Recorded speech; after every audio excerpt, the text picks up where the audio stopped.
وَلَنُذِيقَنَّهُم مِّنَ الْعَذَابِ الْأَدْنَىٰ دُونَ الْعَذَابِ الْأَكْبَرِ لَعَلَّهُمْ يَرْجِعُونَ।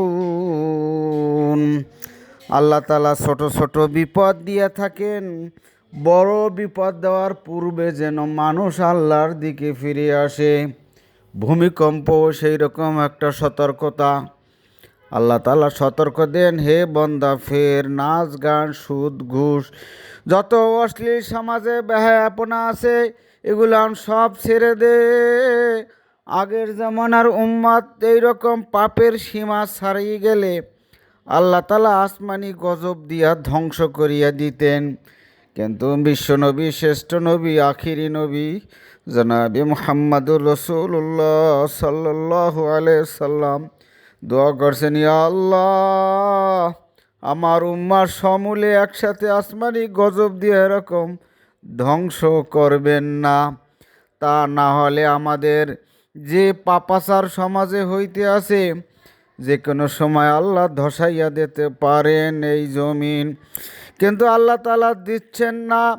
বিশ্বনবীর দোয়া কবুল করেছেন, তারপরও আল্লাহ তাআলা মাঝে মাঝে ঝাঁকুনি দেন, ভূমিকম্প দেন, জলোচ্ছ্বাস দেন, সাইক্লোন দেন, বিভিন্ন মহামারী অল্প স্বল্প দিয়া টুকটাক ঝাঁকুনি দেন। হে বান্দা, ফের গুনার কাম সার, তাড়াতাড়ি সতর্ক করেন বড় আযাব দেওয়ার পূর্বে। ভাইরা, সব পাপ ছেড়ে দেন। অশ্লীলতা, বেহায়াপনা, হিংসা, দেমাগ, মিথ্যা, অপবাদ, অন্যায়, অত্যাচার, অবিচার, মিথ্যা, গীবত, শিকায়েত, সমস্ত পাপ ছেড়ে দেন। পাপ ছেড়ে দিলে কিছুই হবে না। আজ থেকে হিম্মত করেন, জীবন যাক আর থাক, গুনার কাজ করব না, নেকের কাজ ছাড়ব না। এই দুইটা কথার উপর যদি একবারে দৃঢ় হইয়া থাকেন যে আমি আর গুনার কাজ করব না, নেকের কাম ছাড়ব না, আপনার জীবনে কোনো ক্ষতি হবে না। চলতে, খাইতে, ফিরতে সমাজে কোথাও কোনো ক্ষতি হবে না। পরীক্ষা করুন, যা কিছু শয়তানের ধোঁকা, কি একটু মিথ্যা না বললে কি পারা যায়? এইটা অ্যাভয়েড করা লাগে, ওইটা করা লাগে, এগুলো সব ধোঁকা, আসলে কিছু না।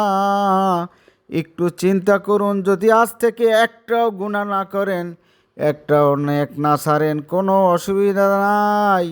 দেখবেন আল্লাহর দয়া, রহমত, সাকিনা আপনার হৃদয়ের ভিতরে নাজিল হইতে থাকবে।